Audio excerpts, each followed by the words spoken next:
राम कृष्ण जय जय राम कृष्ण हरी जय राम कृष्ण जय जय राम हरि जय जय राम कृष्ण हरि जय जय राम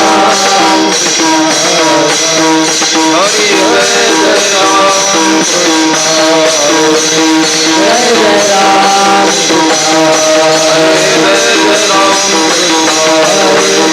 राम कृष्ण जय जय राम कृष्ण जय जय राम कृष्ण जय जय राम कृष्ण जय जय राम कृष्ण जय जय राम कृष्ण जय जय राम कृष्ण जय जय राम हरि जय जय राम कृष्ण सकळ ही तीर्थे निवृत्तीच्या पायी सकळ ही तीर्थे निवृत्तीच्या पायी बुडी दे माझ्या मना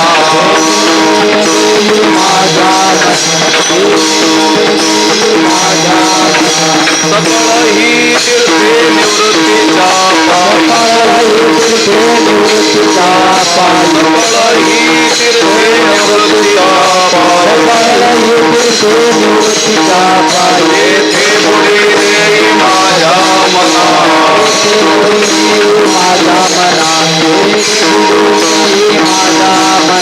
आता मी न करी भ्रांतीचे भ्रमण आता मी न करी भ्रांतीचे भ्रमण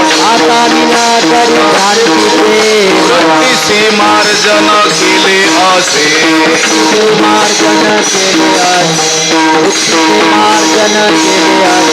हे कारणव झाला तरंगू बुडाला हे कारणव झाला तरंगू ऐसा देह झाला एक रूप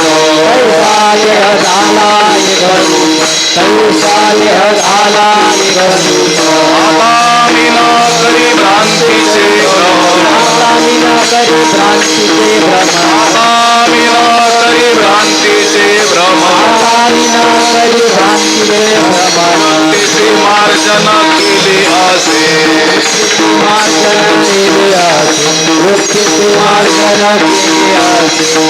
कातर विठ्ठले नवल केले विठ्ठले नवल दारू हरविले मृग जळी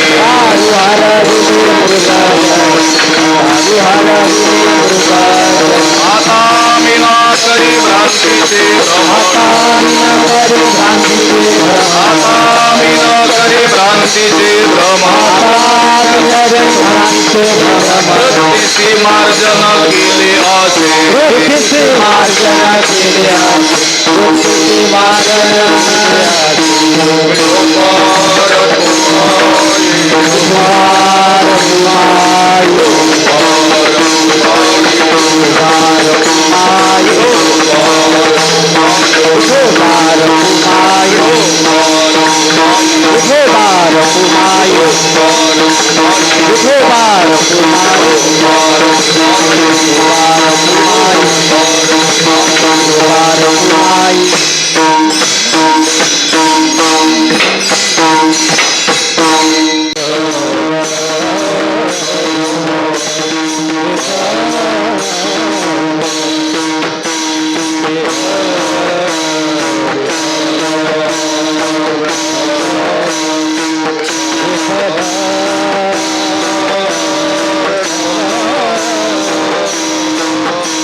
सकळही तीर्थे निवृत्तीच्या पायी तेथे बुडी देई माझ्या मना. आता मी न करी भ्रांतीचे भ्रमण वृत्तीसी मार्जन केले असे. एकारणव झाला तरंगू बुडाला तैसा देह झाला एक रूप. आता मी न करी भ्रांतीचे भ्रमण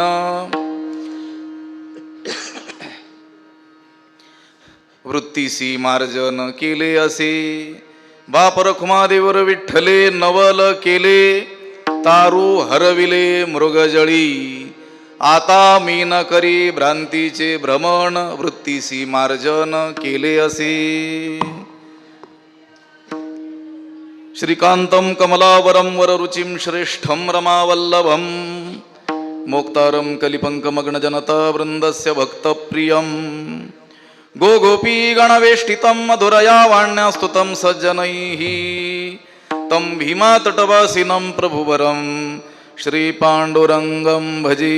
पांडुरंगा करो प्रथम नम पांडुरंगा करो प्रथम नम पांडुरंगा करो प्रथम पांडुरंगा करो प्रथम नम कर चरण संताचे चरण संताई चरण संताई त्यांच्या कृपादान गदे कृपादाने कधे चालिसा कृपादान गदे कृपादाने कधे चालिसा बाबाजी सद्गुरु दास तुका बाबाजी सद्गुरु दास तुका बाबाजी सद्गुरु दास तुका. यदक्षरमनाख्येय मानंदमज केवलम श्रीमन्निवृत्तिनाथेति ख्यातं दैवतमाश्रये. नमामि सद्गुरुं शान्तं सच्चिदानन्दविग्रहं पूर्णब्रह्मपरानन्द मीशमालन्दिवल्लभं. नमो सद्गुरु तुकया ज्ञानदीपा नमो सद्गुरु सच्चिदानन्दरूपा नमो सद्गुरु भक्तकल्याणमूर्ती नमो सद्गुरु भास्करा पूर्णकीर्ती. अखंडमण्डलाकारं व्याप्तं येन चराचरं तत्पदं दर्शितं येन तस्मै श्री गुरवे नमः. जयांची केली स्मरण होय सकळ विद्यांचे अधिकरण तेची वंदू श्रीचरण श्री गुरूंचे ते नमस्कारोणी. आता सकळही तीर्थे निवृत्तीच्या पायी तेथे बुडी देई माझ्या मना. आता मी न करी भ्रांतीचे भ्रमण वृत्तीसी मार्जन केले असे. प्राप्तस्थळी कीर्तनरूपी सेवेकरिता उपस्थित केलेला हा अभंग संत श्रेष्ठ ज्ञानराज माऊलींचा 4 चरणांचा असून या अभंगद्वारे ज्ञानोबारायांनी त्यांचे सद्गुरू निवृत्तीनाथ महाराजांचं वर्णन करण्याबरोबरच आपल्या मनाला उपदेश केलेला आहे. विठ्ठल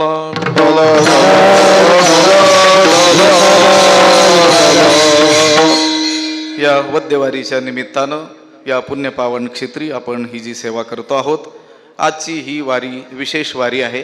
आज सद्गुरू श्री निवृत्तीनाथ महाराजांचा समाधी उत्सव आहे. तसं पाहिलं तर त्यांचा समाधी उत्सव हा ज्येष्ठ महिन्यामध्ये असतो, परंतु त्या काळामध्ये सर्व सोहळे पंढरपूरच्या दिशेने निघालेले असतात. त्यामुळं गुरुनाम गुरु सद्गुरू जोग महाराज आणि त्या काळातील ज्येष्ठ वारकरी मंडळींनी एकत्रित येऊन ही आजची वारी निवृत्तीनाथ महाराजांना बहाल केलेली आहे. म्हणजे आजच्या दिवशी निवृत्तीनाथ महाराजांचा समाधी सोहळा संपन्न होतो. विठ्ठल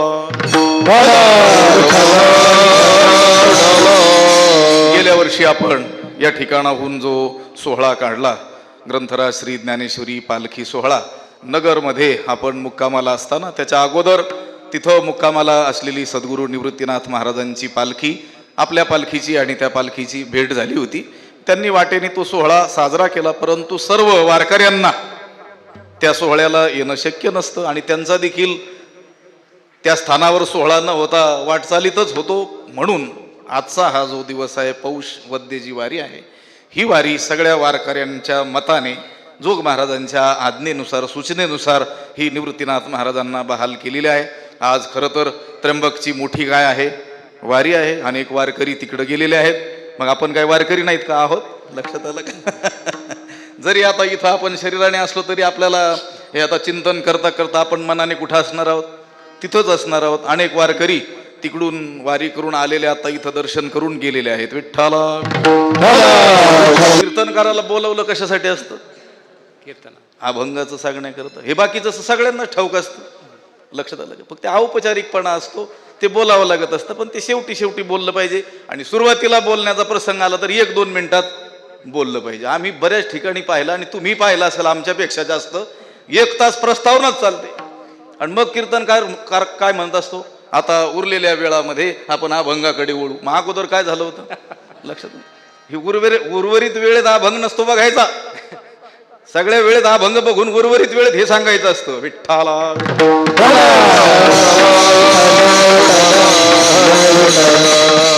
सद्गुरू निवृत्तीनाथ महाराजांचं वर्णन ज्ञानोबारायांनी या अभंगामध्ये केलेलं आहे.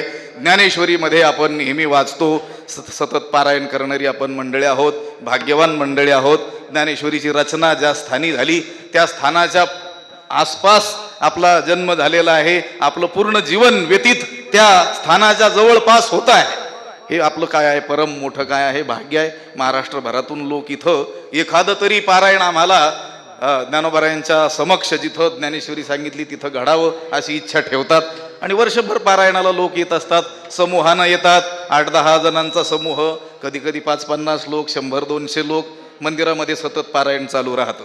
आणि तसंही आपला हा नेवासाचा पूर्ण जो परिसर आहे, पूर्ण तालुका म्हणा किंवा लगतचे जे तालुके आहेत, सद्गुरू वैकुंठवासी बन्शीबाबांच्या संबंधात त्या काळात आलेली जी काही मंडळी आहेत, सगळी भाग्यवान असणारी मंडळी आहेत. ज्ञानेश्वरीचं पारायण जेवढ्या आवडीनं आणि मोठ्या संख्येनं आपल्या या परिसरामध्ये आढळून येतं तेवढं महाराष्ट्रभर जरा क्वचितच आढळतं. विठ्ठल.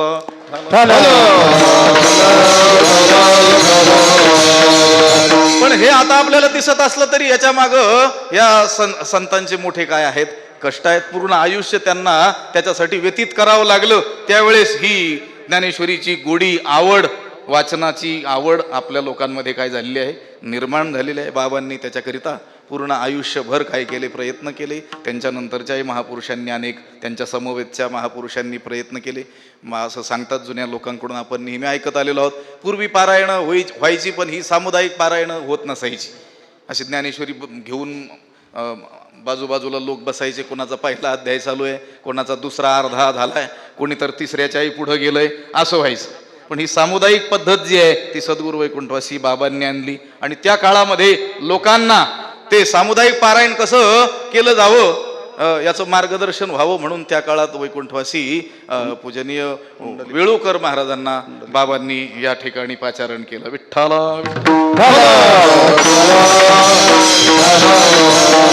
मला सांगायचं, हे आपलं पूर्व काहीतरी मोठं पुण्य असेल ते बघण्याची काय आपल्याला सोय नाही आहे.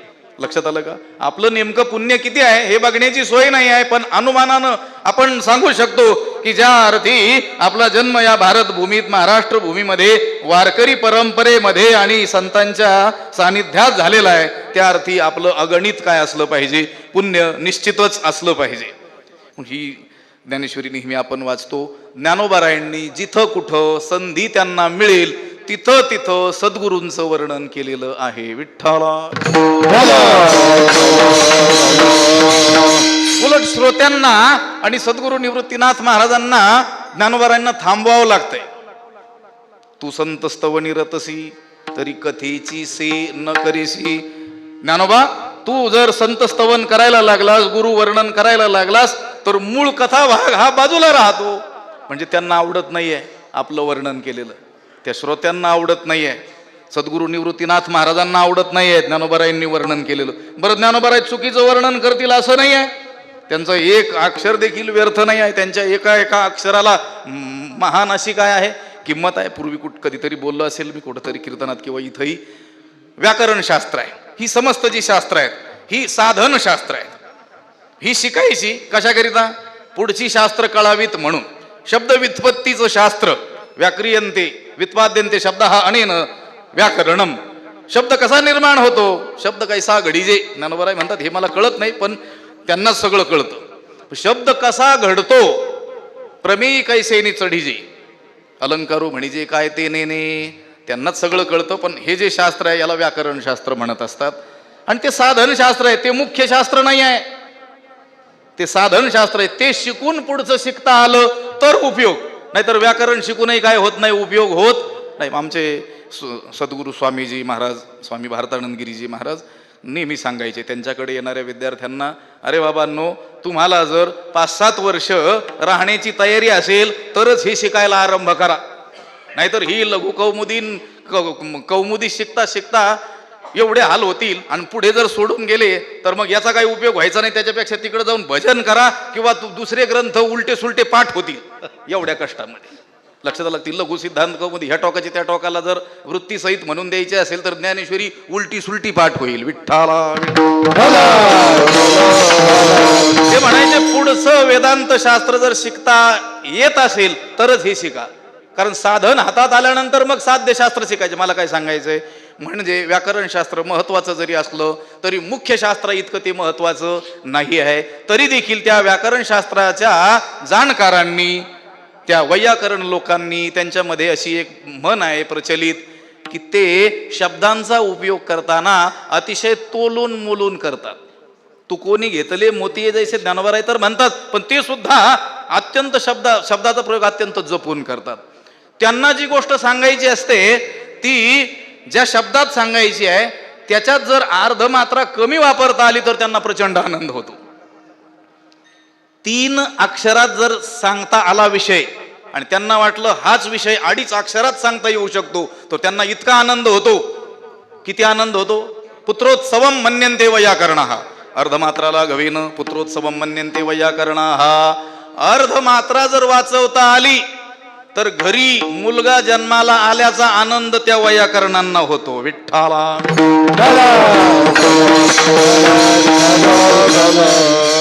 कशा करता सांगितलं मी, ते साधन शास्त्र आहे. तरी त्या साधन शास्त्राचे करते शब्दाच्या बाबतीमध्ये एवढा तोलून मोलून काय करतात, प्रयोग करतात. मग जे साध्य शास्त्र आहे, ज्ञानोबारांचं अध्यात्मशास्त्री अंतरंग जी अध्यात्मशास्त्र असलेली ही जी ब्रह्मविद्या असलेली ज्ञानेश्वरी, तिच्यामध्ये एखाद दुसऱ्या शब्दाचा प्रयोग तरी व्यर्थ करतील का हो. पदाची कोर न सांडी. विठ्ठला मग एवढं समर्पक वर्णन सद्गुरूंचं करत असताना सुद्धा त्या सद्गुरूंना आवडत नाही. माझं वर्णन करू नकोस, जे देवानं निरोपिलंय ते तू आम्हाला सांग. लक्षात आलं का. भगवंतानं अर्जुनाला जे काही सांगितलंय ते आम्हाला सांग, ते सोडून उगीच आमचं काय करू नको, वर्णन करू नको. खरं तर श्रोत्यांनी ह्या ओव्या वाचल्या पाहिजेत. कोणत्या. निवृत्तीनाथ महाराज ज्ञानोबारायांना काय म्हणतात किंवा त्या काळातील श्रोते ज्ञानोबारायांना काय म्हणतात हे वाचलं पाहिजे. आता अलीकडं असं आहे, श्रोतेच वक्त्याकडून यांनी आपली स्तुती करावी अशी अपेक्षा ठेवतात. विठ्ठला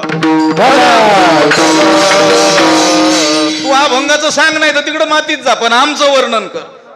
लक्षात. वर्णन करता येईल, पण तसं झाले तुम्ही तर तुम्ही आधी संत व्हा, मग आम्ही वर्णन करू. विठ्ठला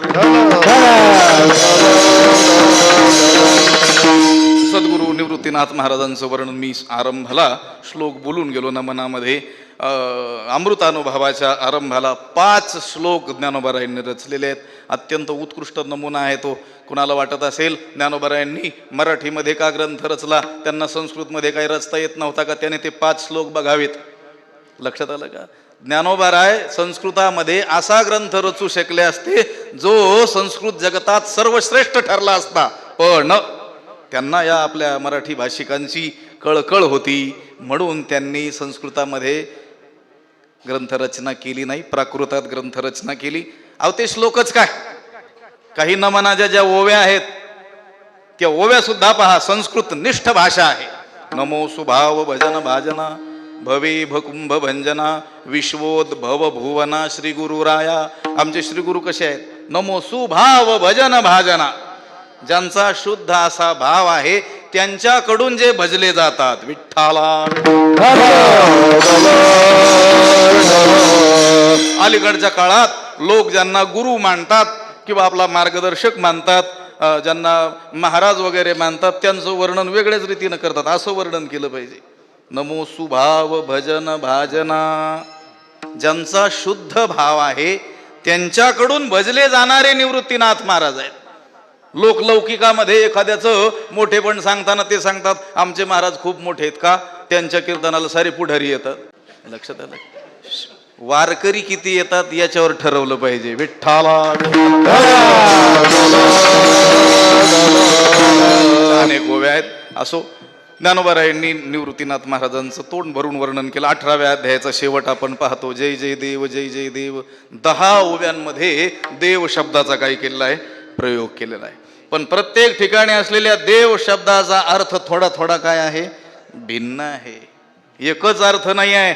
म्हणून बरोबर 10च ठिकाणी ज्ञानोबारायांनी प्रयोग केला. त्याचं कारण असं आहे, देव शब्द ज्या दिऊ धातूपासून तयार झाला त्याचे 10 अर्थ आहेत. विठ्ठला देऊ क्रीडा विजिगिषा व्यवहार द्विती स्तुती मोद मद स्वप्न कांती गतिषु. विठ्ठला आणि एवढं सगळं वर्णन केल्यानंतर देखील ज्ञानोबराय काय म्हणतात, हे काय एक एक ऐसे नाना परिभाषा वशे स्तोत्र करू तुझोद्देशी निर्विशेषा. हे निवृत्तीनाथ महाराजा आपलं वर्णन करत असताना ह्या वेगवेगळ्या विशेषणांनी मी आपल्याला गौरवतो आहे. हे काय एक एक ऐसे नाना परिभाषा वशे स्तोत्र करू तुझोद्देशी निर्विशेषा. आपण तर कशा निर्विशेष आहात. लक्षात आलं का? जी ही विशेषणे विशेषी जे ते दृश्य नव्हे रूप तुझे हे जाणे मी म्हणून लाजे वाण नाही.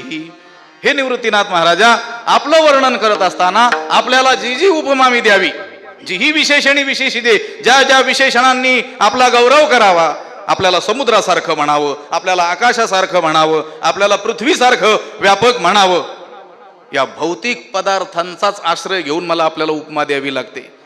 जी ही विशेषणी विशेषी जे ते दृश्य, ते सगळे दृश्य प्रपंच कोटीतील पदार्थ आहेत. आकाश जरी म्हटलं तरी पंचभौतिक आहे. तुम्हाला समुद्रासारखे तुम्ही खोल आहात असं म्हटलं तरी समुद्रही या सृष्टीतील आहे, जड सृष्टीतील आहे, नाशिवंत सृष्टीतील तो पदार्थ आहे, हे मी जाणतो.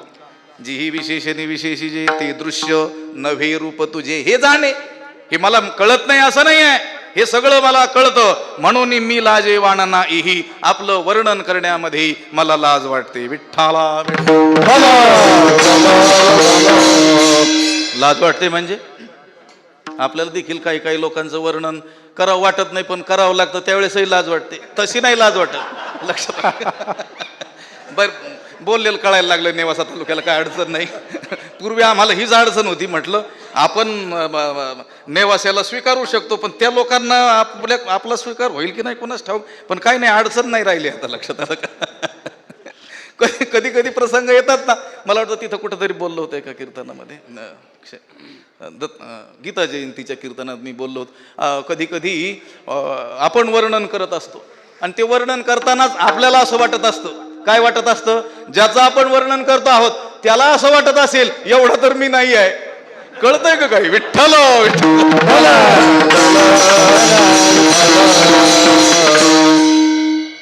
म्हणून मी लाजे वाण नाही. ज्ञानोबा म्हणतात मला आपलं वर्णन करताना लाज वाटते. याचा अर्थ मी जे जे वर्णन करावं ते काही आपल्या महिम्यापुढे पुरेसं पडत नाही आहे. पण माझ्याकडे इलाज नाही आहे, उपाय नाही आहे. ज्या शब्दांच्या माध्यमातून मी वर्णन करतो आहे त्या वर्णन करत असताना ह्या भौतिक पदार्थांचाच उपमा म्हणून मला काय घ्यावा लागतोय, आश्रय घ्यावा लागतोय. पण हा घ्यावा लागत असला तरी माझं मन मात्र मला सांगतंय की याच्यापेक्षा अनंत पटीनं सद्गुरू मोठे आहेत. विठ्ठला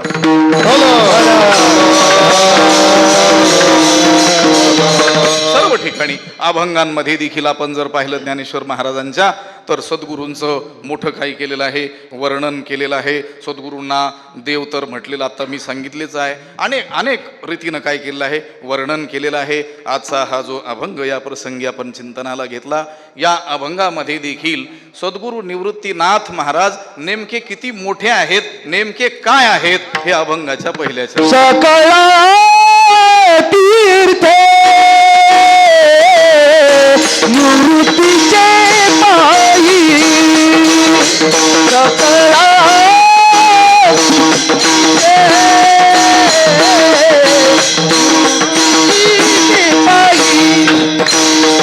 सकळी निवृत्तीचे पायी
आता विना करी क्रांतीचे भ्रमण आता विना करी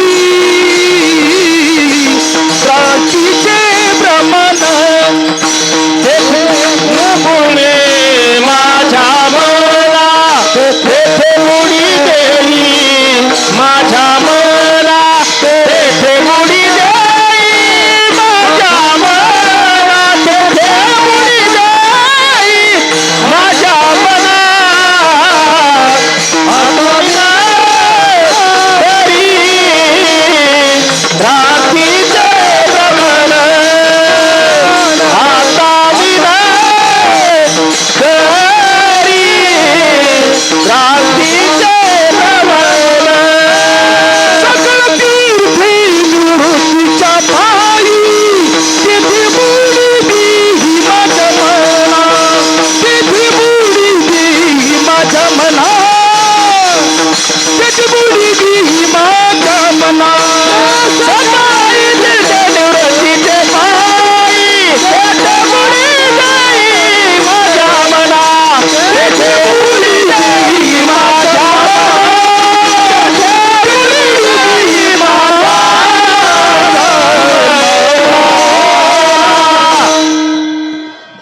सकळ ही तीर्थे निवृत्तीच्या पायी तेथे बुडी देई माझ्या मना. ज्ञानेश्वर महाराज म्हणतात आमच्या सद्गुरू निवृत्तीनाथ महाराजांच्या चरणाच्या ठिकाणी जगातील समस्त तीर्थ आहेत. सकळ ही तीर्थे निवृत्तीच्या पायी. सकळ सकळ शब्दाने सर्वच आलं, काही सुटलंच नाही. जगामध्ये जेवढे म्हणून तीर्थ आहेत ते सर्व आमच्या सद्गुरू निवृत्तीनाथ महाराजांच्या चरणाजवळ आहेत. लक्षात आलं का? आणि मनाला सांगतात तेथे बुडी देई माझ्या मना. तीर्थ शब्दाचा अर्थ आहे जे आपल्याला या भवसागरातून तारतं त्याला काय म्हणतात? तीर्थ म्हणतात. तीर्थ आणि क्षेत्र थोडासा भेद आहे. काही तीर्थ असतात क्षेत्र नसतात, काही क्षेत्र असतात तीर्थ नसतात, काही तीर्थ क्षेत्र असतात आणि काही तीर्थही नसतात आणि क्षेत्रही नसतात. विठ्ठला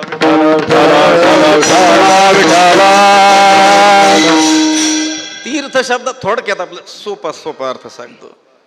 ज्या पाण्याला संतांचा चरण स्पर्श झालेला आहे त्याला म्हणतात तीर्थ. आणि जेथे भगवंत प्रकट झालेला आहे त्याला म्हणतात क्षेत्र. विठ्ठला नेवासा हे तीर्थ क्षेत्र आहे. लक्षात आलं का? कारण या प्रवरेच्या पाण्याला सद्गुरू निवृत्तीनाथ महाराज, माऊली ज्ञानोबाराय, सोपान काका, मुक्ताई या सगळ्यांच्या चरणांचा काय झालेला आहे? स्पर्श झालेला आहे. इथं असतील त्यावेळेस स्नानाला कुठं जात असतील? नळावर. कुठं जात असतील? प्रवरेला. ती शेवटचे जे ओव्या आहेत 18व्या अध्यायाच्या, आता मध्यंतरी मला सापडले काही श्लोक. श्री महालया महात्म्यम नावाचा संस्कृत ग्रंथ आहे. त्याच्यामध्ये मोहिनी राजाचं महत्व वर्णन केलेलं आहे. ज्ञानोबरायांच्या पूर्वकालीन असलेला तो काय आहे ग्रंथ आहे. पण त्याच्यातले 2-3 श्लोक मला एका ठिकाणी सापडले. ते श्लोक आणि आपण नेहमी म्हणतो त्या ओव्या त्रिभुवनैक पवित्र अनादी पंचक्रोश क्षेत्र जेथ जगाचे जीवनसूत्र श्री महालया असे एकदम समान आहेत. ज्ञानोबरायांनी तेच वर्णन केलेलं आहे जे त्या ग्रंथातल्या त्या श्लोकांमध्ये आलेलं आहे. विंध्यस्य दक्षिणे भागे गोदाया हा दक्षिणे तटी वरा यत्र नदी शुभा असं सांगितलेलं आहे. पंचक्रोशात्मकम क्षेत्रम वरा यत्र नदी शुभा. या प्रवरेचं नाव वरा असं आहे. प्र हा उपसर्ग लागला. विठ्ठला त्याने अर्थ अधिक प्रबळ झाला. प्रपरा अपसम अनु अवनिस निर्दुस दुर्वी आंगनी अधि अपियती सु उत अभिप्रतिपरी उप येते प्रादया. हे 22 काय आहेत? उपसर्ग आहेत. ते शब्दाला धातूला लागले की त्यांचा अर्थ एक तर फिरवतात, पुष्ट करतात किंवा बदलून टाकतात. इथं अर्थ पुष्ट केलेला आहे. ही जी प्रवरा नदी आहे, या प्रवरा नदी ही काय झालेली आहे? तीर्थ झालेली आहे. कोणाच्या स्पर्शानं? संतांच्या स्पर्शानं, ज्ञानोबा आदी संत पुरुषांच्या स्पर्शानं ही तीर्थ झालेली आहे. आणि नेवासा हे क्षेत्र काय आहे? कारण इथं भगवान मोहिनीराज प्रकट झाले, भगवान महाविष्णू मोहिनी रूपात प्रकट झाले आहेत, म्हणून नेवासा हे तीर्थक्षेत्र आहे. विठ्ठला. तीर्थक्षेत्र वेगळं आणि पर्यटन स्थळ वेगळं. पर्यटन स्थळ मग तिथं मनोरंजक गोष्टींचा समावेश जिथं असतो त्याला म्हणायचं पर्यटन स्थळ. कारण अटन भ्रमंती करायलाच आलेले असतात माणसं, म्हणून मग त्यांना थोडंसं मनाला आल्हाददायक असं वातावरण वगैरे, बगीचे वगैरे असे मनोरंजनात्मक ज्या गोष्टी असतात त्याला काय म्हणायचं? पर्यटन स्थळ. आणि तीर्थक्षेत्र हे वेगळं असतं, जिथं जाऊन आपला उद्धार करून घ्यायचा असतो. योगदर्शनाच्या एका टीकेमध्ये एक श्लोक येतो, व्यासकृत जे भाष्य आहे त्याच्यामध्ये, यथा गवाम सर्व शरीरजं पयः पयोधरान् निस्सरतीह केवलम. ज्याप्रमाणे दूध हे गायीच्या सर्वांगामध्ये जरी व्याप्त असलं तरी ते दूध आपल्याला प्राप्त करावं लागतं स्तनावाटी. दूध कुठं आहे? त्याने यथा गवाम सर्व शरीरजं पयः, सगळ्या शरीरात व्याप्त आहे. पण ते घ्यावं कुठून लागतं? शिंगातून घेता येतं का? गायीचे नाहीत का शिंग? ते शेपटीतून नाही घ्या, तोंडातून कुठून घ्यावं? पयोधरान् निस्सरतीह केवलम, त्या स्तनावाटीत घ्यावं लागतं. तथा परात्मा, त्याप्रमाणे परमात्मा हा सृष्टीच्या कणाकणामध्ये जरी व्याप्त असला तरी विकास मापणोती सदिव्य देश कैही, त्याचा जो अनुभव येतो तो ठराविक देशातच येतो. विठ्ठला.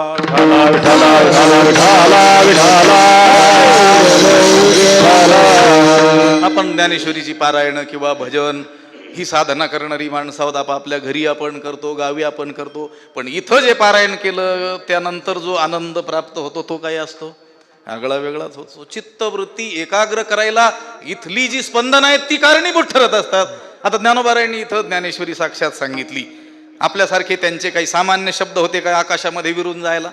आपण बोललो की ते काय होतं? हवेमध्ये विरून जातात. हे रेकॉर्डिंगमुळे राहतं म्हणा, लक्षात आलं. शब्द आकाशाचा गुण असल्यामुळे आकाशात तो नष्ट होऊन जातो. पण ज्ञानोबा आपल्यासारखे काही सामान्य आहेत का? त्यांचे शब्द काही नष्ट झाले असतील का? नाही. या वायुमंडळातच ते काय आहेत?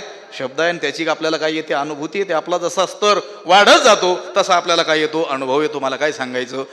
परमात्मा हा सृष्टीच्या कणाकणामध्ये जरी व्याप्त असला तरी त्याची अनुभूती ठराविक देशात, ठराविक स्थानी येते. ज्या स्थानी ती येते त्यांना तीर्थक्षेत्र म्हणतात. विठ्ठला. म्हणून तर आपल्याला आज्ञा दिलेली आहे, जव हे सकळ सिद्ध आहे, हात चालावया पाय, तव तू आपुले सोहित पाहे, तीर्थयात्री जाय चुको नको. पण कधी कधी? हातपाय धड धाकट आहेत, बळ आहे, सामर्थ्य आहे, दिसतंय, कुठं गेलोत हे कळतंय. सोबत त्याला सांगावं लागतंय काशी आली. बर, कधी काशीच केलेली नसते आयुष्यभरात. लक्षात आलं का? सगळं ठीकठाक आहे तोपर्यंतच काय केली पाहिजे? तीर्थयात्रा. हे पहा, तेवढंच चरण घ्या. तव तू आपुले स्वहित पाहे, तीर्थयात्री जाय चुको नको. म्हणजे तीर्थयात्रा आणि स्वहिताचा जवळचा संबंध आहे. विठ्ठला. यात्रेला जा असं सांगितलं, मग काय घरी तुला आता काम करून कंटाळा आला असेल म्हणून जरा हवा पालट म्हणून जाऊ नये असं नाही म्हटलं. तव तू आपुले स्वहित पाहे, कारण तीर्थयात्रा आणि स्वहित यांचा संबंध आहे. का संबंध आहे? एक प्राचीन श्लोक मला आठवला, मी आपल्याला सांगतो. तीर्थे तीर्थे निर्मलम साधु वृंदम, वृंदे वृंदे तत्वचिंतनानुवादः, वादे वादे जायते तत्वबोधः, बोधे बोधे भासते चंद्रचूडः. प्राचीन श्लोक आहे. त्यांनी सांगितलं, जे साधू जगामध्ये शोधूनही तुम्हाला सापडणार नाहीत, साधवोनही सर्वत्र चंदनम नवणे वणे. सगळीकडे काय साधू आहेत का? असतील साधू, पण त्यांना शब्द जोडावा लागेल संधी. कळालं तर बरं होईल. लक्षात आलं का? पण खरे साधू असतील का? सगळीकडे नाही आहेत. पण जगात शोधूनही न सापडणारे साधू तीर्थाच्या आश्रयानं राहत असतात. आणि एक दोन नाही, साधू वृंदम, साधूंचे समुदाय. विठ्ठला. तीर्थे तीर्थे, प्रत्येक तीर्थामध्ये निर्मलम साधू वृंदम, निर्मळ अंतःकरणाचे साधूंचे वृंद म्हणजे समुदाय राहत असतात. आणि काय करतात ते आपापसात? आपापसात काय करतात, बाजारभाव विचारतात, काय भाव चालू आहे जमीन ना करीत असतील, पण ते साधू नाहीत. मग लक्षात आलं का? वृंदे वृंदे तत्वचिंतनानुवाद, हा भगवत तत्वाचा अनुवाद परस्परांमध्ये करतात. तच्चिंतनम तत्कथनम अन्योन्यं तत्प्रबोधनम एतदेव परत्वंच ब्रह्माभ्यासम विदुर्बुधा. ज्ञानी लोकांनी याला ब्रह्माभ्यास म्हटलेला आहे. आणि हा अभ्यास करत राहतात कोण? साधूंचे समुदाय. कुठं असलेले? तीर्थात असलेले. आणि मग आपण जर तीर्थाला गेलो, त्या साधूंच्या समुदायाचा आपल्याला लाभ झाला, त्यांच्यामध्ये भगवत चर्चा जी चाललेली आहे, हरिकीर्तन जे चाललेलं आहे, भगवत कथा जी चाललेली आहे, नामस्मरण जे चाललेलं आहे, तात्विक जी चर्चा चाललेली आहे, तिचा आपल्याला काय होईल? लाभ होईल. त्यांचा एकमेकांशी चाललेला जो संवाद आहे त्याचा आपल्याला काय होईल? लाभ होईल. आणि त्याच्यातून काय प्राप्त होईल? वादे वादे जायते तत्वबोध, हा आपल्याला देखील तत्वाचा बोध प्राप्त होईल. लक्षात आलं का? म्हणून तीर्थाला जायचं सांगितलेलं आहे. विठ्ठला विठ्ठला मदालशीनेही म्हटलेलं आहे आपल्याला, आहे का? अनिल महाराजांच्या पाठ असेल, उठी पुत्रा पुत्रा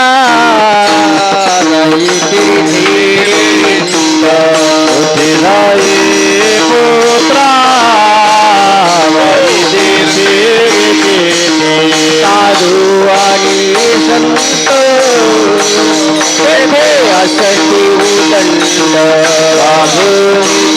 संत तेथे प्रत्यक्ष विजन दया माझी आत्मज्ञानी बोले वितंड दया माझी आत्मज्ञानी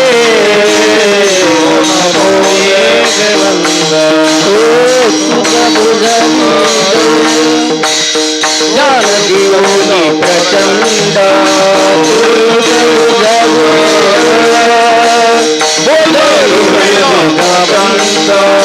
सागरे पुत्र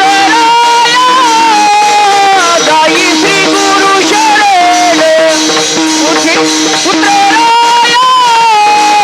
गाई श्री गुरु शरण गाई श्री गुरु शरण सागरे पुत्र गाई श्री गुरु शरण. उठी पुत्रा जाई बाळा तू तीर्थे रे हिंड. ती मदाला पुत्राला सांगते, तू उठ आणि हे बाळा तू तीर्थाला जाऊन हिंड म्हटले, म्हणजे तीर्थयात्रा कर. साधू आणि संत जेथे असती वा उदंड, मी बोलून गेलो, तीर्थे तीर्थे वृंद निर्मलम साधू वृंद, म्हणजे त्या श्लोकाचा जणू काय मराठीत काय केलेला आहे, हा ज्ञानोबारांचा जाभंग आहे. लक्षात आलं का? साधू आणि संत जेथे असती वा उदंड, म्हणून तीर्थयात्रेला जा, तिथं मोठ्या प्रमाणात साधू संत सापडतील. तया माझी आत्मज्ञानी जो न बोले वितंड.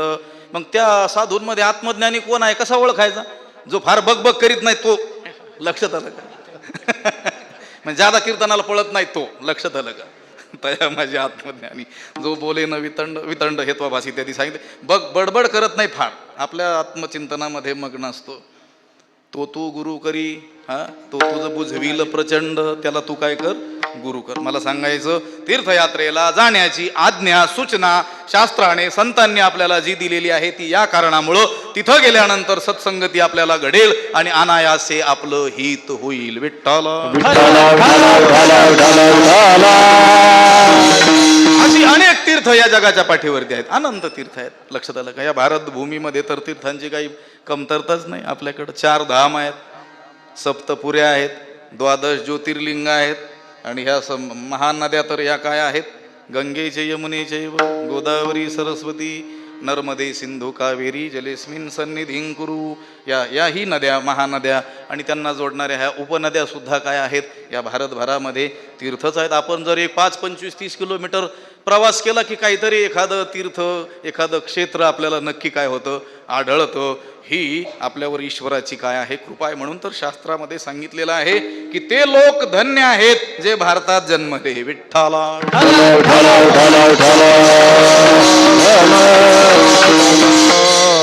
पण हे झाले बाह्य तीर्थ. लक्षात आलं का?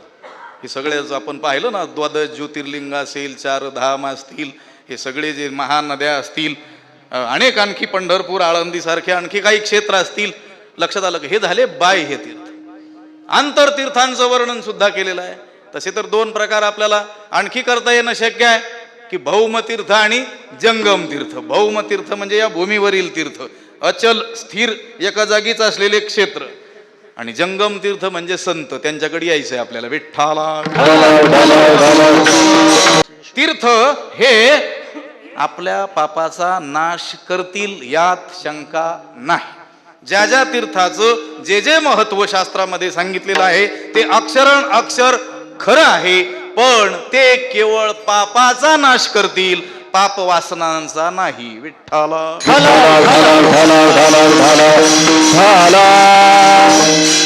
मी बोलून गेलो. हे बाह्य तीर्थ आणि आंतरतीर्थ सांगितलेले आहेत. किती? 18 सांगितलेले आहेत. जेवढे आठवतील तेवढे सांगतो. यांच्याकडून पाठ करून घेतला. आता हे नमुने यांचे किती पाठ आहे कोणाच ठाऊक. लक्षात आलं. सत्यम तीर्थम, क्षमा तीर्थम, तीर्थमिंद्रिय निग्रह, सर्वभूतदया तीर्थम, तीर्थमार्जवमेव च, दानम तीर्थम, दमस्तीर्थम, संतोषस्तीर्थमेव च, ब्रह्मचर्यम परम तीर्थम,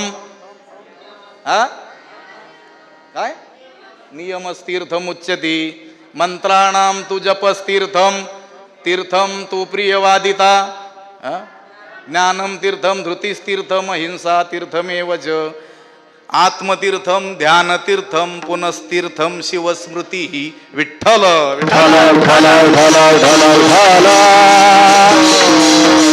यांच्याकडून पाठ करून याच्याकरता घेतली होती. म्हटलं कीर्तन मलाच करायचंय. हे आंतरतीर्थ वर्णन केलेले आहे. मला काय सांगायचंय, सकळ ही तीर्थे म्हटलंय ना, सकळ शब्दात सगळेच आले. आंतर, बाह्य, पुन्हा भौम, जंगम, हे सगळे तीर्थ कोणाच्या चरणी आहेत? निवृत्तीनाथ महाराजांच्या चरणी आहेत. आता ह्या 18 तीर्थांचं वर्णन करायला किती काळ लागेल, पण आपलं श्लोक आवृत्ती व्हावी म्हणून बोलून गेलो. 1-2 सांगतो फक्त. सत्यम तीर्थम, क्षमा तीर्थम, तीर्थमिंद्रिय निग्रह, सत्यवादिता, हे सुद्धा काय आहे? आंतरतीर्थ आहे. जसे हे बाह्य तीर्थ आहेत तसं हे आंतरतीर्थ आहे. क्षमा तीर्थम, तीर्थमिंद्रिय निग्रह, सर्वभूतदया तीर्थम, तीर्थम आर्जव एवच, सरळपणा, हे सुद्धा काय आहे? तीर्थ आहे. मोठे 18 तीर्थांचं वर्णन आहे. ते सगळं कीर्तन त्याच्यात होऊन जाईल. आपल्याला काय सांगायचंय, जगात जेवढी अशी काही तीर्थ आहेत ती सगळी तीर्थ आमच्या सद्गुरु निवृत्तीनाथांच्या चरणी आहेत. विठ्ठल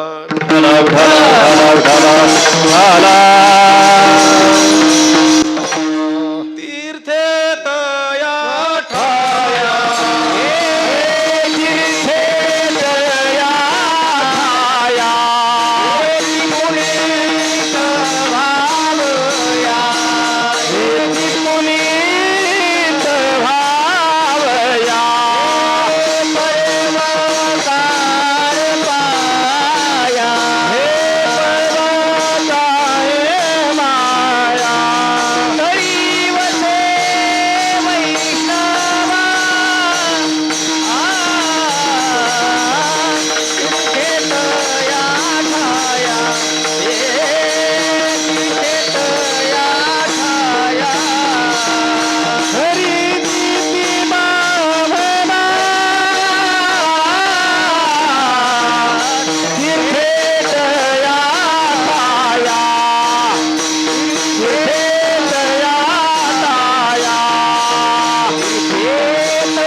सकळ ही तीर्थे निवृत्तीच्या पायी. आमच्या निवृत्तीनाथ महाराजांच्या चरणाजवळ जगातली समस्त तीर्थ आहेत, पण तिथं आली कशाला ती?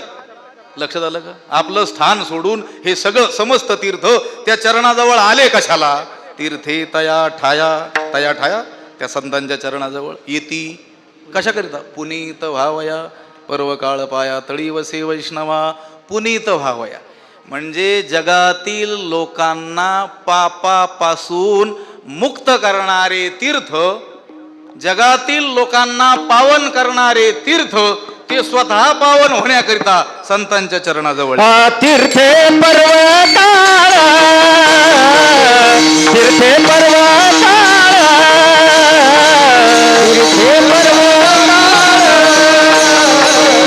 तीर्थे पर्वताळ अवघी पाया पे सकळ अवघी पाया पे सकळ ऐसा संताचा महिमा ऐसा संताचा महिमा अवघी पाया पे सकळ अवघी पाया पे सकळ ऐसा संताचा महिमा ऐसा संताचा महिमा तीर्थे पर्वकाळ अवघी पाया पे सकळ ऐसा संतांचा महिमा झाली बोलायाची सीमा समस्त तीर्थ आणि समस्त पर्वकाळ हे संतांच्या चरणाजवळ आहेत. आज देखील मोठा पर्वकाळ आहे आमच्या हरिभक्ती परायण आसने महाराजांनी मला सांगितलं होतं काल परवा ही वारी नेमकी कोणाकडे असते म्हटलं आपल्याकडंच असते बाबांपासून ही निवृत्तीनाथांची वारी असल्यामुळं ते म्हटले मकर संक्रांती आणि एकादशी एकदाच आलेले आहेत पण मग हा भंग घ्या देवतिळी आला पण मी म्हटलं ते काय आहे निवृत्तीनाथ महाराजांची वारी असल्यामुळं निवृत्तीनाथ महाराजांचं वर्णन होणं काय आहे अपेक्षित आहे. थोडं मागं पुढं असतं तर मग जमलं असतं. विठ्ठला जेवढे पर्वकाळ आहेत आणि जेवढी जगातील तीर्थ आहेत अवघी पायापी सकळ म्हणून सांगितलं. मोक्षाचे तीर्थ न लगे वाराणसी येती तयापाशी अवघी जने तीर्थासी तीर्थ झाला तोची एक मोक्ष तेने दर्शने विठ्ठला. वाराणसी म्हणजे काशी क्षेत्र हे मोक्षाचं म्हणून सांगितलेलं आहे. मरणमुक्ती वाराणसी वाराणसीला मेलं की मोक्ष मिळतो मोक्षाचं तीर्थ म्हणून सांगितलेलं आहे पण तरी देखील तिथं जाण्याची गरज नाही तुकोबाराय म्हणतात. मोक्षाचे तीर्थ न लगे वाराणसी कारण येती तयापाशी अवघी जने आणि तीर्थासी तीर्थ झाला तोची एक. हे तीर्थ आपल्यासाठी तीर्थ आहेत पण संत हे तीर्थांचे तीर्थ आहेत. विठ्ठला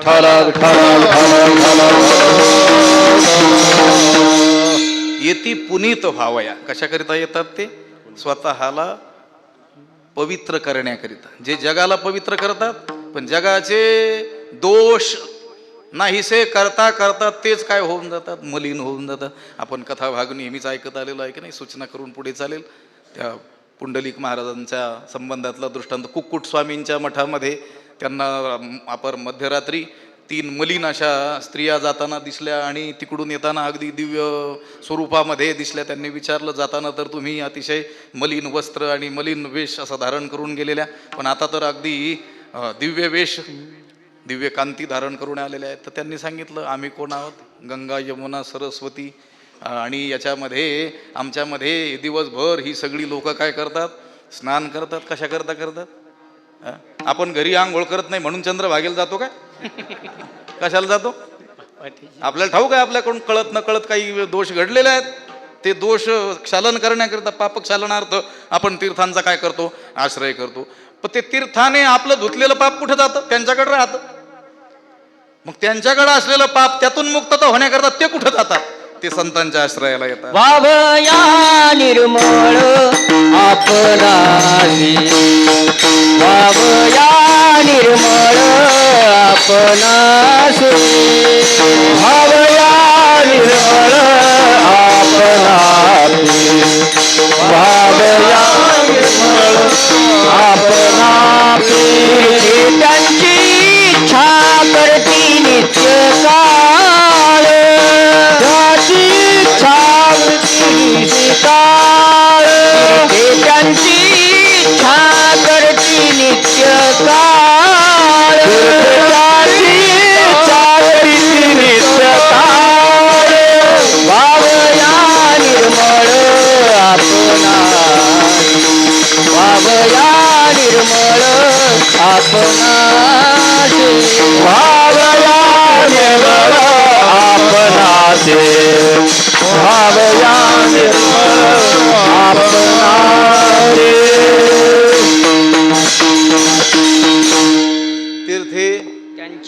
त्यांची इच्छा करती नित्यकाळ करीती नित्यकाळ नित्यकाळ. तीर्थी त्यांची इच्छा करीती नित्यकाळ. नित्यकाळ. भावया निर्मळ वावया निर्मळ आपणाशी वावया निर्मळापणाशी. ही तीर्थ त्या संतांच्या चरण दर्शनाची नित्य निरंतर काय करतात, इच्छा करतात आपल्याला स्वतःला निर्मळ होण्याकरिता. म्हणून संत हे तीर्थांचेही काय आहेत, तीर्थ आहेत. हे पहा, आपलं स्थान हे तत्वज्ञानाचं आहे.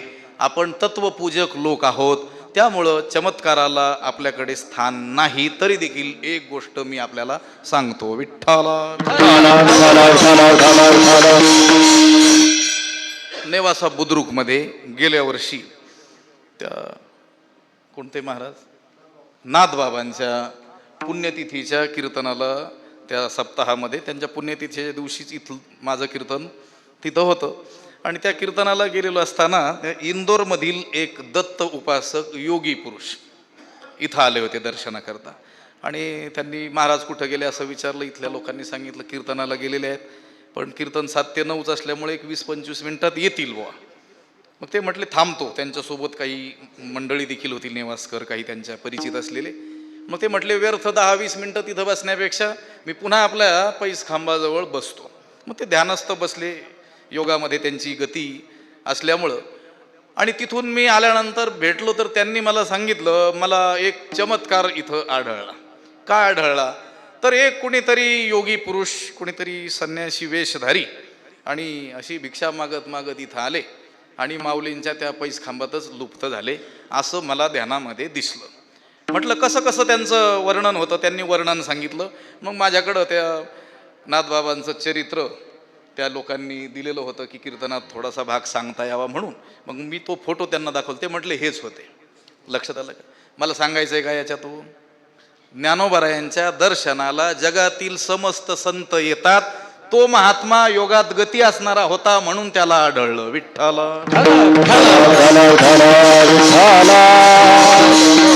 आता आपल्याला ती दृष्टी नसल्यामुळे त्याची जाणीव होत नाही. पण इथं माऊलींच्या दर्शनाला नित्य जगातील सर्व संत येतात, सर्व तीर्थ तिथं येतात. सकळ ही तीर्थी निवृत्तीच्या पायी. आमच्या निवृत्तीनाथ महाराजांच्या चरणी जगातील समस्त तीर्थ आहेत. याचा अर्थ काय? याचा अर्थ असा की जर आपण निवृत्तीनाथ महाराजांच्या चरणांचा आश्रय केला तर जगात मध्ये असलेल्या समस्त तीर्थाचं फळ आपल्याला प्राप्त होईल. विठ्ठल.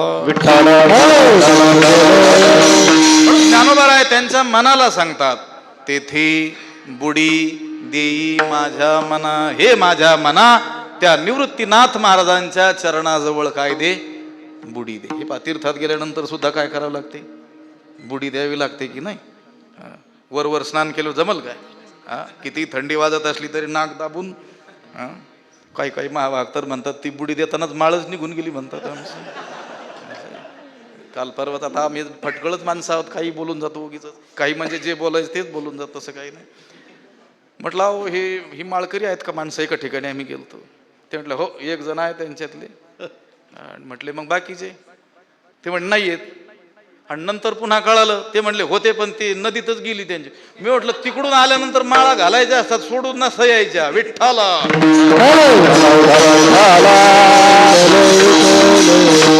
तेथे बुडी देई माझ्या मना. हे माझ्या मना, त्या सद्गुरू निवृत्तीनाथ महाराजांच्या चरणाजवळ काय कर, बुडी दे. चरण शब्दाचा अर्थ आहे स्वरूप. लक्षात आलं का? चरण शब्दाचा अर्थ काय होतो? स्वरूप. निवृत्तीनाथ महाराजांचं जे स्वरूप आहे त्याच्या चिंतनामध्ये स्वतःला बुडवून घे. विठ्ठल.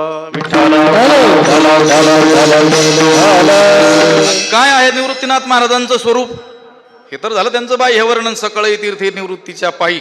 पण खरं त्यांचं स्वरूप काय आहे? मी बोलून गेलो होतो श्लोक, अमृतानुभवाचा एकच श्लोक सुरुवातीचा. यदक्षरमनाख्येय मानंदमज केवलम किंवा मानंदमजमव्ययम श्रीमन निवृत्तीनाथेती ख्यातम दैवतमाश्रयी. परब्रह्म स्वरूप आमचे निवृत्तीनाथ महाराज आहेत. सगळं वर्णन कोणाचं आहे? परब्रह्माचं आहे. काय म्हणतात? निवृत्तीनाथ महाराजांना उद्देशून म्हणतात, जेवढे काही वर्णन केलेले आहे, जय जय देव निर्मळ निज जनाखिल मंगळ जन्मजरा जलदजाळ प्रभंजन, हे ब्रह्म रूपानं काय केलेलं आहे? निवृत्तीनाथ महाराजांचं वर्णन केलेलं आहे. म्हणून तेथे बुडी देई माझ्या मना, याचा अर्थ सद्गुरू निवृत्तीनाथ महाराजांचं जे वास्तव स्वरूप आहे, ते जे परब्रह्म स्वरूप आहेत, त्या परब्रह्म चिंतनामध्ये स्वतःला गुंतून घे. विठ्ठल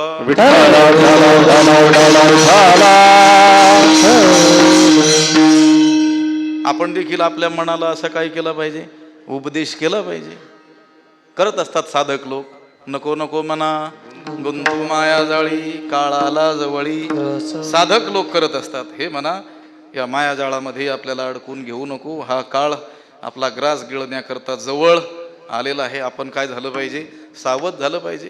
आपणही आपल्या मनाला काय केलं पाहिजे, गोविंद गोविंद मनाला मनाला उपदेश केला पाहिजे की गोविंदाचं काय करून घे, माझ्या मना लागो छंद नित्य गोविंद गोविंद, असं आपण आपल्या मनाला काय केलं पाहिजे, उपदेश केला पाहिजे. कारण गोष्ट ही आहे की परमार्थामध्ये सगळ्यात महत्त्वाची गोष्ट आहे की आपल्या मनात काय झालं पाहिजे, परिवर्तन झालं पाहिजे. आमचे सद्गुरू स्वामीजी महाराज सांगत असतात, परमार्थ अध्यात्म म्हणजे फार काही गौड बंगाल नाही आहे, फार काही किचकट विषय नाही आहे, गुंतागुंतीचा विषय नाही आहे. काय परमार्थ म्हणजे काय, आपल्या मनात पालट होणं हाच परमार्थ आहे. विठ्ठल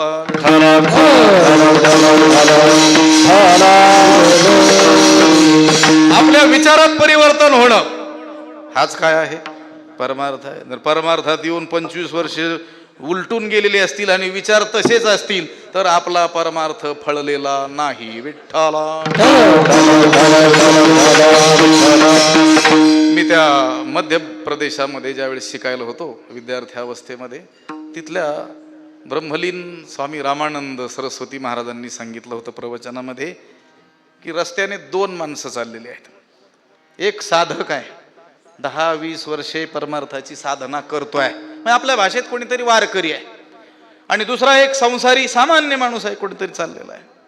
आणि रस्त्याने जात असताना त्याला एका विषयाचं दर्शन झालं. मग त्यांनी उदाहरण दिलं होतं, एक नोटाची गड्डी पडलेली पाहिली आणि दोघांची दृष्टी एकाच वेळी त्या पैशावरती, त्या धनावरती गेली. तर दोघांच्या मनात काय विचार येतील त्याच्यावरून ठरवायचे कोण परमार्थिक आहे आणि कोण संसारी आहे. त्या संसारी माणसाच्या मनात जो विचार येईल तोच जर त्या साधकाच्या आला तर याचे 25 वर्ष व्यर्थ गेले. विठ्ठल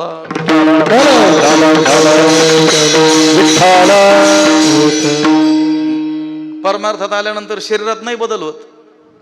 चांगलं जाडजूड झालं म्हणजे तो मोठा महाराज असतो असं काही नसतं. लक्षात आलं.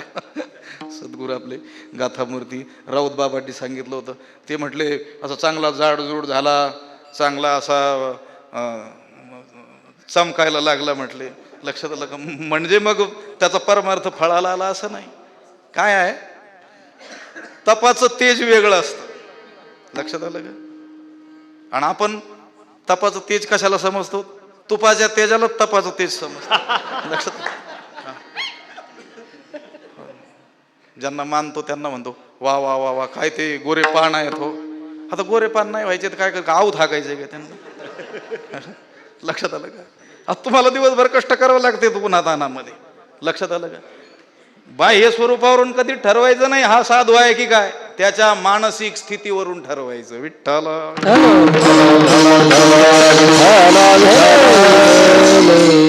गुरुवर्य वैकुंठवासी पांडुरंग बाबा सांगायचे, ह्या मंडळींनी ऐकलेलं आहे, ते म्हणायचे तपाचं तेज वेगळं आणि तुपाचं तेज वेगळं. आता मस्त खाऊन जर झोपाच काढत असेल तर ते चमकायचं नाही तर काय, चमकलं पाहिजे. पण काय चमकलं पाहिजे, चित्त चमकलं पाहिजे. विठ्ठल विठ्ठल मन हा महत्वाचा घटक आहे. म्हणून वारंवार साधकांना आपल्या मनाला काय केलं पाहिजे, समजावून सांगितलं पाहिजे. तेथे बुडी देई माझ्या मना. ज्ञानोबारायांनी त्यांच्या मनाला सांगितलं, माझे श्री गुरु निवृत्तीनाथ महाराज यांच्या चरणी जगातील समस्त तीर्थ आहेत, हे मना तू तिथे काय कर, बुडी दे. मनाने ऐकलं, ज्ञानोबारायांच्या मनानं त्यांचं म्हणणं ऐकलं. त्यांनी सांगितल्याप्रमाणे सद्गुरु निवृत्तीनाथांच्या चरणांचं अखंड ध्यान ज्ञानोबारायांच्या मनानं केलं. त्याचा परिणाम काय झाला,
इथून पुढचा सगळा जो अभंग आहे हा वेदांताचा भाग आहे.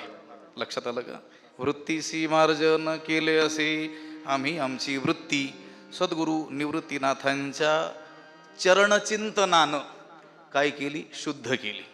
सद्गुरूंचे रूपडे उपासी ध्यानी तुकाराम महाराजांची जी 108 नावं आहेत त्याच्यामध्ये एक नाव आहे हरिपदाब्ज भ्रमरा. हरीच्या चरण कमळाजवळचे भ्रमर कोण आहेत? तुकोबाराय. म्हणजे तुकोबाराय सतत चिंतन कशाचं करतात? पांडुरंगाच्या चरणाचं. विठ्ठला ज्ञानोबराय म्हणतात सद्गुरू निवृत्तीनाथ महाराजांच्या चरणाजवळ आमच्या मनानं बुडी दिलेली असल्यामुळं, आमच्या वृत्तीची शुद्धता झालेली असल्यामुळं आता मी न करी भ्रांतीचे भ्रमण. आता भ्रांती आणि त्या भ्रांतीचं भ्रमण मी करणार नाही. भ्रांती म्हणजे काय? अज्ञान. भ्रांती म्हणजे काय? हे जगत. भ्रांती म्हणजे काय? हा प्रपंच. याचं भ्रमण मी करणार नाही. म्हणजे काय? आमचं जाणं येणं खुंटलं. विठ्ठला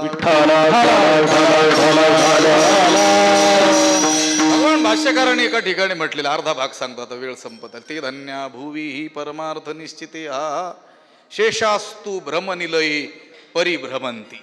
या जगामध्ये ते धन्य आहेत ज्यांनी आपल्या जीवनाचं साध्य परमार्थ मानलेलं आहे. ते धन्य आहेत. आणि दुसरे शेषास्तु बाकीचे राहिलेले भ्रमनिलयी परिभ्रमंती भ्रमरूपी पर्वताची परिक्रमा करतात म्हटले. विठ्ठला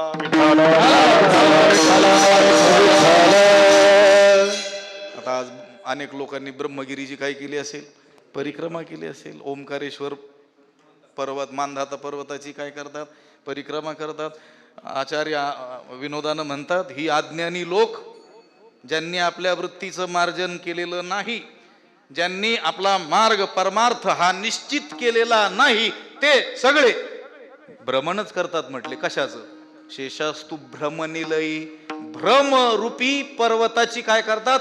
परिक्रमा. याचाच अर्थ जन्मतात मरतात पुन्हा जन्मतात मरतात. विठ्ठला ज्ञानोबराय म्हणतात आता मी न करी भ्रांतीचे भ्रमण. आता आम्ही भ्रांतीचं भ्रमण करणार नाहीत. पुन्हा गर्भवासाला येणार नाहीत. पुन्हा जन्माला येणार नाहीत. कारण वृत्तीसी मार्जन केले असे. कशी घडली ही गोष्ट? एकार्णव झाला तरंगू बुडाला तैसा देह झाला एक रूप. अर्णव शब्दाचा अर्थ आहे समुद्र. एकार्णव झाला म्हणजे सप्तसागर काय झाले? एक झाले.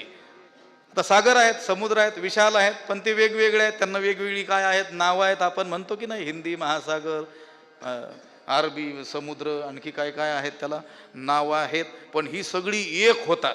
एक होतात म्हणजे हे वेगळा समुद्र आहे, हा वेगळा आहे, हे ओळखूच येत नाही. कधी? खूपच पाणीच पाणी झाल्यानंतर. कधी कधी होतं ते? प्रलयाच्या काळाला.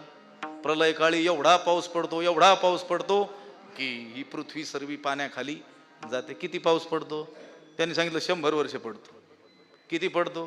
मुसळधार पडतो.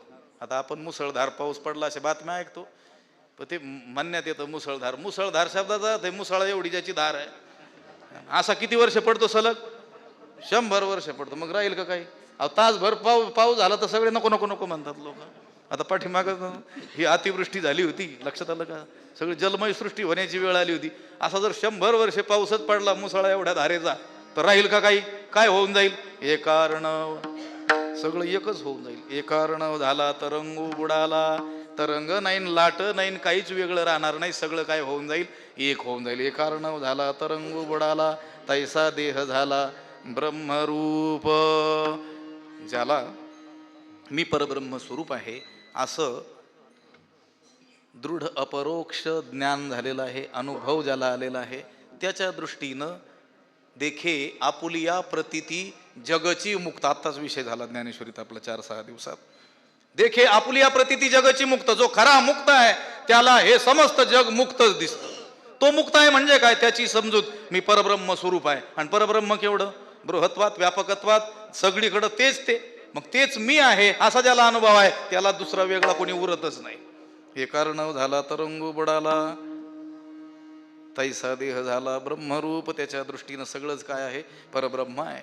आदौ ब्रह्माहमस्मीत्यनुभव उदिते खल्विदम ब्रह्म पश्चात. अगोदर मी परब्रह्म स्वरूप आहे असा अनुभव येतो आणि तत्क्षणी उत्तर क्षणीच म्हणजे अव्यवहित उत्तर क्षणी त्यानंतर लगेचच हे सगळंच परब्रह्म आहे असा त्याला अनुभव येतो. विठ्ठला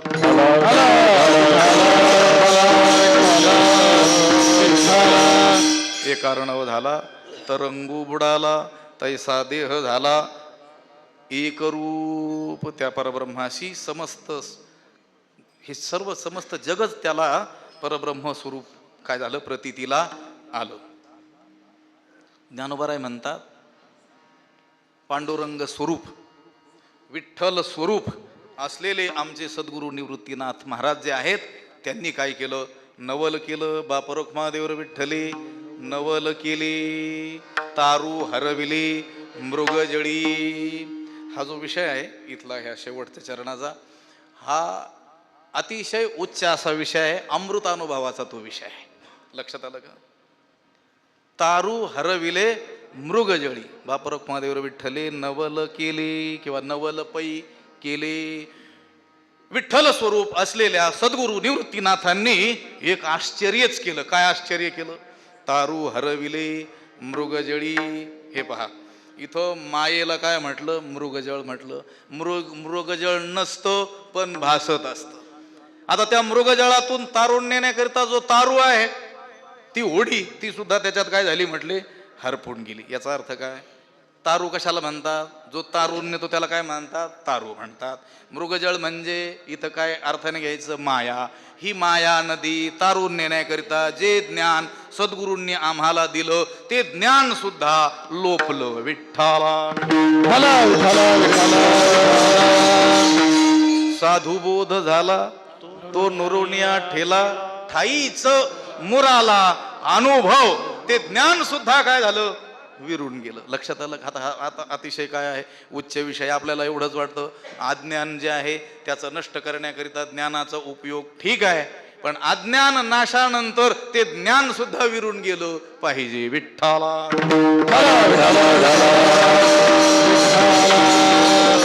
अज्ञान नाशार्थ जे वृत्ती ज्ञान निर्माण झालेलं आहे अहम ब्रह्मास्मी त्याने अज्ञानाचा नाश केला. ते शिल्लक राहिलं तर ते मोठं अज्ञान होईल. विठ्ठला आम्ही नेहमी सांगत असतो एखाद्याला जर भ्रम झाला मी माणूस नाही दुसराच कोणीतरी पशु आहे, वेळ लागलं त्याला आणि तो मानू लागला मी अमुक आहे मी तमुक आहे. आता त्याला समजावून सांगताना सांगावं लागतं बाबा रे तू पशु नाहीस, तू कोण आहे? माणूस आहे. हे बघ बरं हातपाय माझे हातपाय जसे आहेत तसेच आहेत, माझं डोकं आहे तसंच आहे. तू कोण आहेस? माणूस आहे. तू पशु नाही, तू पशु नाही, तू कोण आहे? माणूस. मग त्याने चिंतन करायचं असतं मी पशु नाही, मी पशु नाही, मी कोण आहे? माणूस आहे, मी माणूस आहे, मी माणूस आहे. पण कुठपर्यंत करायचं? मी पशु नाही हे एकदा पक्क कळालं की मी माणूस आहे हे चिंतनही सुटलं पाहिजे. तेच जर करत गेला तर लोक म्हणतील हा आणखीन वेळा झाला. आपण करतो का चिंतन? हा सकाळी उठल्या उठल्या सांगावं लागतं का मी माणूस आहे बरं का, मी माणूस? तसं केलं पाहिजे म्हणा असं. कारण अनेकांना आपण माणूस आहोत हेच कळे ना. विठ्ठल आपल्याला पक्क ठाऊक असल्यामुळं मी पुरुष आहे मी माणूस आहे हे ठाऊक असल्यामुळे चिंतन करण्याची गरज नाही. सहज अवस्थेत आपण राहतो, सतत आपल्याला ठाऊक आहे मी माणूसच आहे, चिंतन करायची काय गरज? हा पण भ्रम झाला असेल तर तो भ्रम दूर करण्याकरता तेवढा काळ करायला पाहिजे. मग आपल्याला भ्रम झालेला आहे, आपण परब्रह्म स्वरूप असताना सुद्धा मी देह आहे हा आपल्याला काय झालेला आहे? भ्रम. बरं 1-2 दिवसाचं नाही नव्हतं, अनंत अनंत जन्म आपल्याला काय झालेला आहे? अनंत योनींमध्ये आपण फिरलेलो आहे आणि ते प्रत्येक ठिकाणी आपल्याला मी देह आहे हाच काय झालेला आहे? भ्रम. आता तो दूर करायचा असेल तर देह नव्हे मी ही सरी उरला उरे विठ्ठल. पण चिंतन करावं लागेल ना. आम्ही नेहमी सांगत असतो एखाद्याने श्लोक चुकीचा पाठ केला, काय चुकीचा श्लोक नाही, श्लोक बरोबरच असतो. श्लोक चुकीचा पाठ केला, लक्षात आलं का? वेलंटी उकार रस्व दीर्घ काहीतरी आघात प्रत्याघात चुकीचं पाठ केलं. आता ते पाठ होण्याकरता 100-200 वेळेस घोकावं लागलेलं असतं. पण एखाद्या जाणकाराच्या लक्षात आलं हा चुकीचा उच्चारण करतोय आणि त्याची दुरुस्ती त्याने करून दिली तर त्याला पुन्हा किती वेळेस घोकावं लागेल? हा जितक्या वेळेस ते चुकीचं घोकलं होतं त्याच्यापेक्षा थोडंसं आधी लक्षात असतं. तसं भ्रम दूर होण्याकरिता अहम ब्रह्मास्मी ही वृत्ती निर्माण होणं आवश्यक आहे, पण ती वृत्ती सुद्धा विलय पावली पाहिजे. लक्षात आलं का? बाप रखमादेव विठ्ठले नवल केले, नवल पै केले, तारू हरविले मृगजळी. आता मृगजळ म्हणजे नाही, पण भासतंय त्याच्यातून तरुण जाण्याकरिता जी नाव ज्ञान, ते सुद्धा या सद्गुरू निवृत्तीनाथ महाराज जे विठ्ठल स्वरूप आहेत त्यांच्या कृपेनं तो तारू सुद्धा हरवून गेला. आता मी न करी भ्रांतीचे भ्रमण, वृत्तीसी मार्जन केले असे. या अभंगाचं काहीसं चिंतन या आजच्या पौषवद्य एकादशी सद्गुरू निवृत्तीनाथ महाराजांच्या वारी निमित्तानं करण्याचा आपण थोडासा काय केला, प्रयत्न केला. खरं तर पहिल्या चरणाचं चिंतन झालेलं आहे. ही तिन्ही चरण वेदांताचा मूळ काय आहेत, गाभा आहेत. कधीतरी बघू, पुढच्या वर्षी आहेच ना, आपण कुठं जायचं. आजचे जे अन्नदाते आहे रावसाहेब पाटील पेचे, नेवासा बुद्रुक, त्यांचा सन्मान करण्यात येईल. त्यांनी कृपया समोर यायचं. ज्ञानेश्वर माऊली झाल्यानंतर येईल, पण समोर ये. आजच्या दिवसाची जी भजन सेवा होती दिवसभराची, देवगाव भजनी मंडळ आणि पिंपरी शहाली भजनी मंडळ, आजच्या या वारीपासून आम्ही एक नवीन पायंडा पाडलेला आहे. अनेक ठिकाणी आम्ही तसं तीर्थक्षेत्रांमध्ये पाहिलं की ज्या वेळी वारी असते त्या दिवशी भजन होत राहिलं पाहिजे, आणि आज आम्ही त्याचा साक्षात अनुभव घेतला. खूप आनंद आला, त्या मंडळींनाही आनंद आला. तसंच आता प्रत्येक वारीला आम्ही 2-3 गावांना असं सांगत जाऊ क्रमाक्रमाने. त्यांनी येऊन 2-3 तास त्यांना काय भजन करायचं तेवढं करायचं. त्यानंतर ज्यांचा नंबर असेल त्यांनी काय करायचं, भजन करायचं. सेवेला देखील आज देवगावचीच मंडळी आलेली होती. आज दिवसभर मंदिरात सेवा देणाऱ्यांपैकी देवानंद महाराज कुकाना, सर्व उपस्थित टाळकरी, गायनाचार्य टाळकरी मंडळी, म्हाळस पिंपळगाव, निंभारी खरवंडी, वाकडी, देवगाव, तेलकुडगाव, सौंदाळा, नेवासा खुर्द, नेवासा बुद्रुक, बेल पिंपळगाव, रांजणगाव, शिरसगाव, खामगाव नंबर 1, 2, 3, गेवराई, नारायणवाडी, जैनपूर, पाचुंदा, शहापूर, खुडसरगाव, चांदा, बऱ्हाणपूर, देडगाव आणि ज्ञानेश्वर महाराज संस्थान विश्वस्त सर्व मंडळी आणि सद्गुरू निवृत्तीनाथ महाराजांच्या चरणी समर्पित करून या ठिकाणी आपण थांबूया. ज्ञानेश्वर माऊली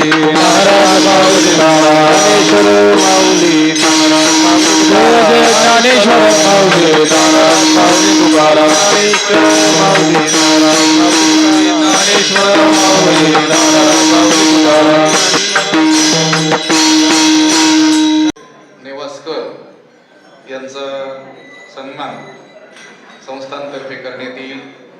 कृष्ण भाऊनी त्यांचा सन्मान करावा. कृपया पेचे पाटील या.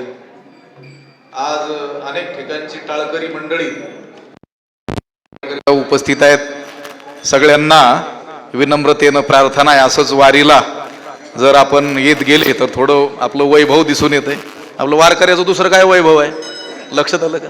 कीर्तन, भजन, वारी असणारी ही मंडळी आहेत. पण पायी काही वारकऱ्यांनी सुरू केली. तिथं 4 लोकांनी नर्मदा परिक्रमा केली आणि एकत्रित मोठा कार्यक्रम केला. त्यावेळेस कीर्तन ठेवलं होतं. ते सहज सुचलं मला. म्हटलं जर 90 दिवसात 3,500 किलोमीटर तुम्ही चालले असाल तर महिन्याला 16 किलोमीटर चालायला काय हरकत नाही, लक्षात आलं. आणि तुम्ही 4 जण सुरू करा म्हटलं, तुम्हाला हळूहळू माणसं मिळतील. मला वाटलं ह्यावेळेस 4 येतील, पण जवळजवळ 15-16 लोक होते. म्हणजे एका जवळ 4-4 माणसं होते, लक्षात आलं का? ते बहुतेक याच्यासाठी आले असतील, हे करतील की नाही वारी म्हणून. असं कसं काय ना आले महत्वाचं आहे. हळूहळू असे 1-4 लोक जोडत चला. परिसरात जे 20 किलोमीटर पर्यंत असलेली गावं आहेत, खरोखर पायी दिंडी आली पाहिजे. ते एक वैभव वेगळंच असतं. त्याच्यातून घडतं काय तुम्हाला सांगतो. माझं एक निरीक्षण राहिलेलं आहे.